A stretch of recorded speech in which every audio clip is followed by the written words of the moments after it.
नमस्कार, मैं हूं आपके साथ अलीम अतहर। बात सबसे पहले पटना की करेंगे, जहां पर अपराधियों ने भीड़ भाड़ वाले इलाके चिरैयाटांड पुल पर लूटपाट के दौरान एक महिला की हत्या कर दी।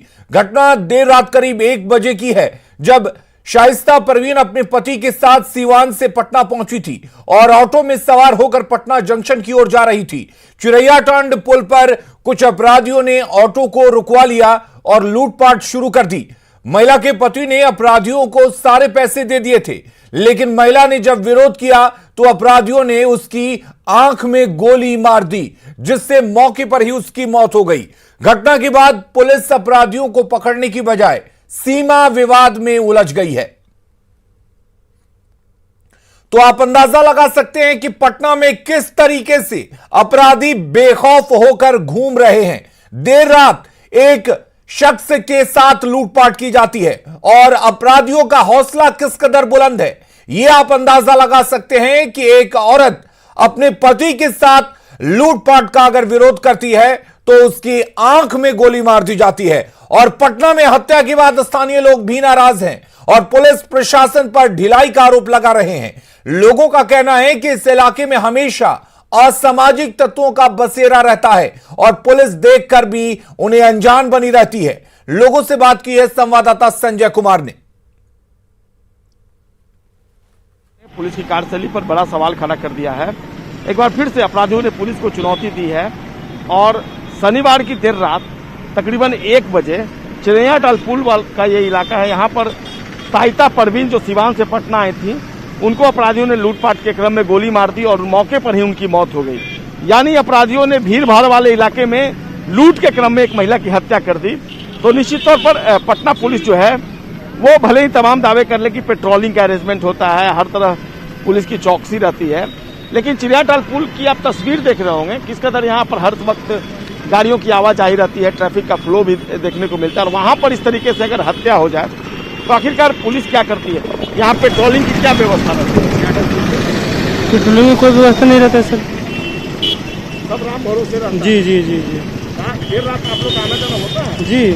कहाँ कहीं देखते हैं पुलिस? कहीं भी नहीं। तैनाती देखते हैं? कहीं भी नहीं। क्या नाम है? सुधीर कुमार। तो निश्चित तौर पर ये जो घटनास्थल है, यहाँ पे सवाल खड़ा होना लाजमी है। अगर इस तरीके से घटना होती है राजधानी पटना में लगातार अपराध बढ़ रहा है। एक महिला की हत्या कर दी गई। चिरैयाटांड इलाका है, हर वक्त गाड़ियों का आना जाना होता है। तो हम तो इधर रहते नहीं, हम तो रहते हैं इसी पारा में रहते हैं सर। पारा में रहते हैं तो वहाँ पेट्रोलिंग का क्या अरेंजमेंट रहता है? उधर तो ठीक है, उधर तो जाम उम नहीं लगता है। जाम की बात छोड़िए, अपराध की बात कीजिए। अपराधियों पर पुलिस का अंकुश है आपके इलाके में? उधर तो कुछ है। कुछ है? हाँ। यहाँ पर लोग जो है कौतूहल में देख रहे हैं घटना को और निश्चित तौर पर सवाल खड़ा होना लाजमी है। आप कहाँ रहते हैं? जी, कुमार टोली, चिरैयाटांड में रहते हैं? जी। यहाँ पर पुलिस की व्यवस्था कैसी रहती है, ईमानदारी से बताइए। पुलिस की व्यवस्था बहुत ढीली है सर। ढीली है? जी। अगर ढीली नहीं है तो ये हत्या हुआ कैसे? अगर टाइट रहती यहाँ पे, अगर सिक्योरिटी रहता, प्रशासन रहता। पुल है, रात में आने में कई दफे हम लोग भी आते तो देखते हैं कई लोग खड़े रहते हैं यहाँ पे। ये सर है वो खड़े रहते हैं, बहुत सारे रहते हैं। अब किसके दिल में क्या, किसके दिमाग में क्या चल रहा है, कौन जानता है। अगर पुलिस चेकिंग करती, उनको सर्च करती तो शायद वो यहाँ पर। हाँ, क्यों नहीं? पुलिस का काम ही है उसको सर्च करना, चेकिंग करना। पुलिस उस पर ढिलाई करेंगे तो यही सब ना होगा, हत्या ही ना होगा। पुलिस खाली पैसा के चक्कर में जाना है। जी, जावेद अली। क्या लगता है चिरैयाटांड पुल पर रात में लोग नहीं खड़े रहते? बहुत ज्यादा, बहुत संख्या में भीड़ रहती है यहाँ पे। हम लोग भी जब रात में आते तो देखते हैं कि लोग खड़े रहते हैं, उनको देखने वाला कोई नहीं होता है। कोई नहीं। यहाँ पर लगता है कि चेकिंग अभियान चलाया जाना चाहिए। चलाना चाहिए, जरूर चलना चाहिए। क्या नाम है? अनमोल कुमार। क्या बोल रहे हैं? कह रहे हैं कि यहाँ पे जो पुलिस रहते हैं, नीचे चिरैयाटांड पुल के नीचे ही पुलिस रहते हैं और लोग हैं जो अपराधी इधर उधर घूमता है और टेम्पू भी यहाँ पे लगाता है, मनमाना करता है। यहाँ पे एक्सीडेंट होने का कारण है, एक टर्निंग है, इधर से भी हत्या हो गई। एक्सीडेंट नहीं है, ये एक्सीडेंट हुई है। हमको मालूम तो हत्या की गई है। वो तो ये तो गलत है। अपराधी भी घूमता है और पुलिस नीचे ही रहता है, उसको कोई मतलब ही नहीं है पुलिस को। यहाँ पे प्रशासन है जो पूरा ढिलाई किए हुए, खासकर इस जगह में। क्या नाम है? शैलेंद्र कुमार। लोगों की प्रतिक्रियाएं आपने सुनी, लोग भी मानते हैं और अमूमन हमने भी देखा है कि चिरैयाटांड पुल पे रात 9 बजे के बाद आप अगर चले हैं तो अवांछित तत्वों का यहाँ पर एक्टिविटी जो बढ़ा हुआ रहता है, गतिविधि उनकी बढ़ी हुई रहती है। पुलिस कहीं नहीं दिखाई देती है चिड़ियाटाल पुल पे। वाकई में पुलिस को अगर सख्त होना और कानून व्यवस्था को बनाए रखना, जैसा कि खुद सीएम नीतीश कुमार ने इंस्ट्रक्ट किया है, तो पुलिस को एक सघन चेकिंग अभियान भी चलाना चाहिए, खासकर चिड़ियाटाल का जो इलाका है वहां पर, चूंकि पटना जंक्शन बगल में है और काफी भीड़ भाड़ वाला इलाका है। यहाँ पर अगर अपराधियों के हौसले बुलंद होंगे और वो किसी की हत्या कर देंगे लूट के क्रम में, तो फिर राजधानी के दूसरे इलाकों की स्थिति क्या होगी, ये आसानी से समझा जा सकता है। कैमरा पर्सन मनोज के साथ संजय कुमार, न्यूज 18 पटना। और पुलिस के काम करने का क्या तरीका है, ये समझिए जरा। 2 तस्वीरें हम आपको दिखा रहे हैं उसी जगह की जहां वारदात को अंजाम दिया गया। 1 बजे रात में हत्या हुई और घंटों तक जांच की शुरुआत नहीं की गई। वहीं 8 घंटे बाद घटनास्थल से ऑटो को हटाया गया। इस दौरान पुलिस बस सीमा विवाद में उलझी रही।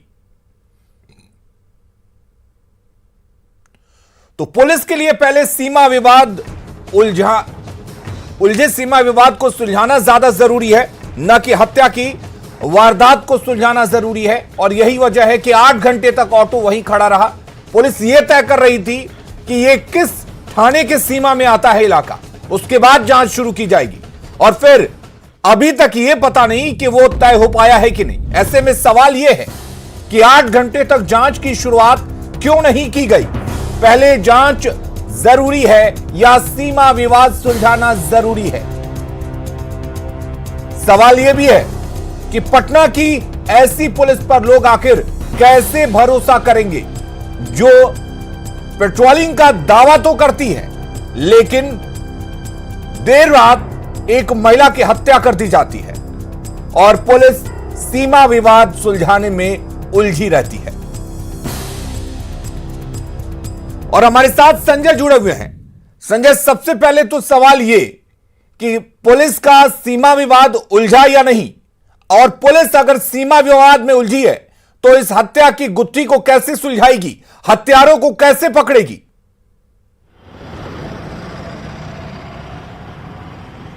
निश्चित तौर पर अलीम, वाजिब सवाल है ये और दुर्भाग्यपूर्ण घटना और विडंबनापूर्ण स्थिति। जब पुलिस हेडक्वार्टर ने ऑलरेडी इंस्ट्रक्ट किया हुआ है कि आप कोई भी घटना हो, थाना क्षेत्र कोई भी हो, अगर आपके पास ये जानकारी आती है तो आप 0 FIR लॉन्च करें और रिलेटेड पुलिस स्टेशन को उसको ट्रांसफर कर दें। तो ऐसे में मैं जहां अभी तक खड़ा हूं, यहीं पर अभी से थोड़ी देर पहले 4 थानों की पुलिस टीम पहुंची थी, कंकड़बाग, कोतवाली, जक्कनपुर, गांधी मैदान। और इसलिए नहीं पहुंची थी कि इस हत्या के मामले को सुलझाया जाए, इसलिए पहुंची थी कि आखिरकार थाना क्षेत्र किनका है इसका फैसला हो जाए। सभी के थानाध्यक्ष पहुंच गए थे। लास्टली जो टाउन DSP है सुरेश प्रसाद, उनको आना पड़ा और तब जाकर ये तय हुआ कि ये थाना क्षेत्र जक्कनपुर में आता है। घटना के तकरीबन 8 घंटे के बाद, 9 घंटे के बाद पुलिस जो है वो यहाँ से सारे सामान को लेकर जाती है। इस 9 घंटे का फायदा अगर अपराधी उठाते हैं तो इसके लिए कौन जिम्मेवार होगा? अपराधी अगर पटना से, उस समय बॉर्डर सील किया जाना चाहिए, चेकिंग चलाना चाहिए, तुरंत वायरलेस पर फ्लैश करना चाहिए, लेकिन इसकी जिम्मेवारी कौन लेता है? कोई एक थाना तो था नहीं, सब एक दूसरे पर जवाबदेही थोप रहे थे। तो पुलिस की ये कार्यशैली जो है वो समझ से परे है। आखिरकार पुलिस ऐसा क्यों करती है जब आला अधिकारियों का इस बारे में बराबर इंस्ट्रक्शन रहता है कि आप FIR लॉन्च करें, तत्काल अनुसंधान शुरू हो, क्योंकि अपराधियों को पकड़ना प्रायोरिटी होनी चाहिए, केस करना प्रायोरिटी नहीं है। बहरहाल अब जक्कनपुर थाने में यह मामला चला गया, लेकिन सबसे बड़ी बात यही है जी, ये चिड़ियाटाल पुल का इलाका, देखिए किस कदर, संडे का दिन है लेकिन लगातार गाड़ियों की आवाजाही बनी रहती है। हर क्षण, हर सेकेंड यहाँ पर गाड़ियां आती जाती हैं। और यहाँ पर किसी महिला की, एक महिला जो बेचारी जा रही थी डेहरी ऑनसोन, अपने घर जा रही थी अपने पति के साथ, सिवान से उतरी थी अगम कुआं में और वो यहाँ पर पहुंची थी, ऑटो से स्टेशन जा रही थी, वहां से ट्रेन पकड़कर उनको डेहरी ऑनसोन जाना था। और इसी के दौरान लूटपाट में उनकी गोली मारकर हत्या कर दी जाती है इसी चिड़ियाटाल पुल पे। संजय, सवाल खड़ा होना, संजय, क्या ये माना जाए कि पटना बिल्कुल सुरक्षित नहीं है? क्या यह माना जाए कि पटना में कोई रात को एयरपोर्ट से नहीं निकल सकता? क्या यह माना जाए कि पटना में कोई रेलवे स्टेशन से या बस से कहीं जा नहीं सकता? तो फिर पटना पुलिस जगह जगह पोस्टर क्यों नहीं चिपका देती है कि रात को पटना में घूमना मना है, रात को पटना में निकलना मना है? देखिए, इस घटना ने इस बात को जाहिर कर दिया है कि आप दावे नहीं कर सकते हैं कि आप निर्भीक होकर पटना में निकलिए, देर रात निकलिए। अब आप दावे नहीं कर सकते हैं। एक महिला को एक अपराधी जो है वो लूटने के क्रम में गोली मार के उसकी हत्या कर देते हैं, तो पटना पुलिस पेट्रोलिंग किस कदर करती है ये आसानी से समझा जा सकता है। सबसे बड़ी बात यही है कि पिछले 4 दिनों की अगर बात कर ले, फुलवारी में हत्या हो गई, बाढ़ में हत्या हो गई, पटना सिटी में गोली मार दी गई और कल रात एक महिला की इसी चिनिया अटल पुल पर हत्या कर दी गई। 4 दिनों में 4 बड़ी वारदात राजधानी पटना में। तो पटना पुलिस क्या कर रही है, यह समझाने की अलग से जरूरत नहीं पड़ती है। निश्चित तौर पर पटना पुलिस के अधिकारियों को सोचना होगा कि वो लोगों की जीवन की सुरक्षा की गारंटी कैसे देंगे, क्योंकि लोग उन्हीं के भरोसे राजधानी पटना में रहते हैं और बाहर से आते हैं। चूंकि ये पटना जंक्शन के पास का इलाका है, यहाँ पर पेट्रोलिंग की व्यवस्था रहती है, तो ऐसे में अपराधियों के हौसले क्यों बुलंद है। इसी चिनिया अटल पुल पर रात 9 बजे के बाद आप चले आइए, अवांछित तत्वों का जमावड़ा लगा रहता है, लेकिन उनको देखने वाला कोई नहीं है। तो सवाल यही कि आखिरकार पुलिस क्या करती है। पुलिस के लिए निश्चित तौर पर ये एक बड़ी चुनौती होगी। देखना होगा इस पूरे मामले को पुलिस कैसे सुलझा पाती है। अलीम जी, संजय, सवाल यह है कि एक चीज तो अब साफ हो गई है कि अपराधियों में कोई खौफ नहीं है पटना पुलिस का, और अगर कोई उनका विरोध करता है तो वो सीधे गोली मार देंगे। तो क्या यह माना जाए कि खौफ तो बिल्कुल खत्म हो चुका है, लेकिन जिस तरीके का यह इलाका है, और हम जहां तक जानते हैं कि पटना के इस तरह के अक्सर फ्लाईओवर्स के आसपास तमाम तरह के असामाजिक तत्व इकट्ठा होते हैं, खुलेआम दारू पिया जाता है, तमाम तरह की चीजें की जाती हैं। तो क्या पटना पुलिस सोई हुई है?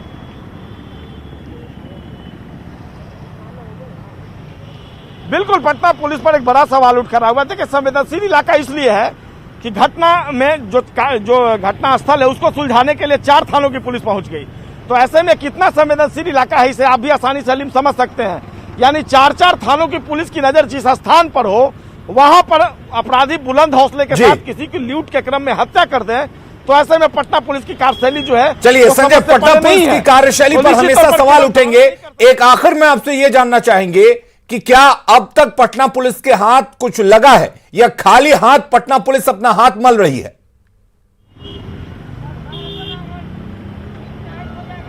देखिए, 1 घंटा पहले तो अब पुलिस इस पूरे मामले को लेकर गंभीर हुई है, सीमा विवाद सुलझा है, सीसीटीवी पर नजर है और पुलिस दावा कर रही है कि 1 से 2 दिनों में जिन्होंने हत्या की है लूट के क्रम में, वो सभी अपराधी कानून के शिकंजे में होंगे। लेकिन इस दावे में कितनी हकीकत है, इसके लिए हमें 2 दिनों का इंतजार करना होगा। अलीम जी, चलिए संजय, बहुत बहुत शुक्रिया। हम भी इंतजार करेंगे पटना पुलिस के इन दावों का। पटना पुलिस अपराध से पहले तो अपराधियों को पकड़ती नहीं है, लेकिन क्या अपराध होने के बाद से अपराधियों को पकड़ पाती है और एक नजीर पेश करती है, अपना डर अपराधियों में बना पाती है या नहीं? पटना में हुई महिला की हत्या के बाद विपक्ष सरकार पर हमलावर है। कांग्रेस प्रवक्ता राजेश राठौर ने कहा कि इस सरकार में अपराधियों का मनोबल 7वें आसमान पर है, जबकि आरजेडी प्रवक्ता मृत्युंजय तिवारी ने कहा कि पुलिस का इकबाल खत्म हो गया है। बिहार में अपराध और अपराधी में बेतहाशा वृद्धि हो रहा है। हमको लगता है कि आज़ादी के बाद पहली बार कोई ऐसी सरकार बनी है जिसके मात्र 12 दिन बीतने के बाद इतनी घटनाएं घटी हो, इतनी हत्याएं हुई हो पूरे बिहार में। एक दिन पहले गोपालगंज में कल जिस तरह से हत्याएं हुई, पटना में जो कांड हुआ, महिला को मार दिया गया गोली, ऑटो पर जा रही थी पति के साथ, दिन दहाड़े इस तरह का घटना, अपराधियों का मनोबल बढ़ा हुआ है। सरकार का, पुलिस प्रशासन का इकबाल समाप्त हो गया है। और ये सरकार कर क्या रही है? सरकार इस पर मौन नहीं रह सकती है, सरकार को जवाब देना पड़ेगा। और इस वक्त एक बड़ी खबर की रुख कर लेते हैं। गया से बड़ी खबर है, जहां पर नक्सली हथियार बरामद किए गए हैं। परड़िया जंगल से ये हथियार बरामद हुए हैं। 2 देसी पिस्टल, कारतूस और मैगजीन को बरामद किया गया है। नक्सली पर्चा और खाने पीने का सामान भी बरामद किया गया है। तो गया के परड़िया जंगल से ये हथियार बरामद किए गए हैं। जो तस्वीरें आप देख रहे हैं, 2 देसी पिस्टल और कारतूस बरामद किया गया है। नक्सली पर्चा भी इस दौरान हाथ लगा है।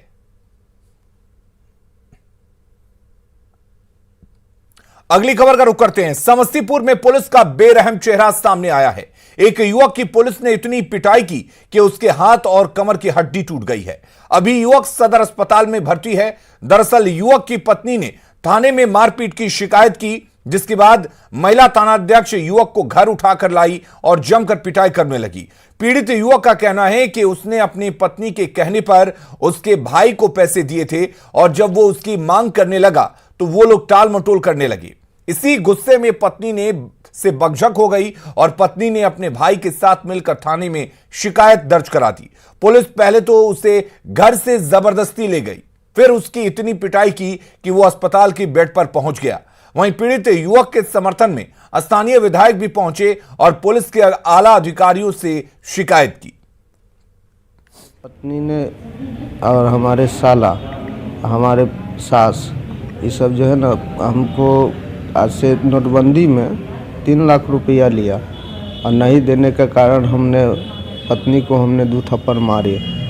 उसके बाद जो है सो साला और सास हमारे पुलिस को बुलवा करके घर से ले जा करके बहुत पिटाई की है। पुलिस वहाँ संगीता करके कोई दरोगा है, उसके नेतृत्व में पुलिस उसके घर पर आई और उसको उठा करके थाना पर लाई।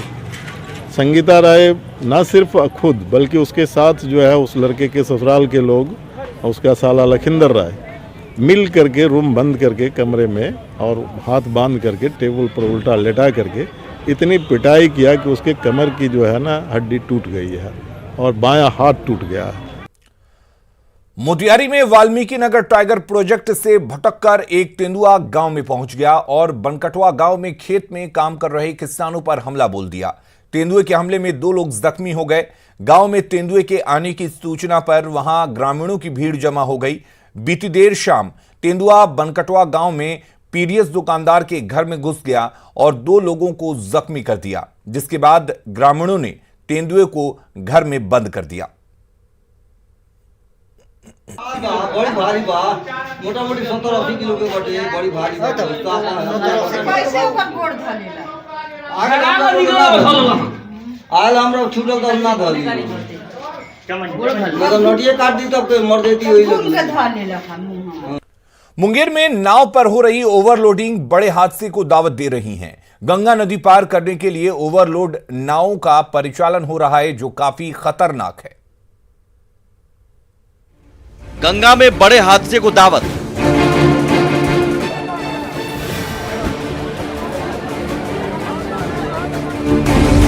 फेरी सेवा में ओवरलोडिंग।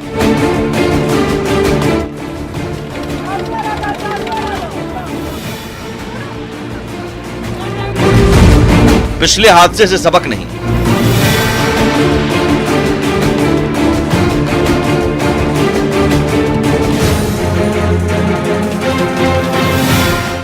ये तस्वीर मुंगेर की गंगा नदी की है।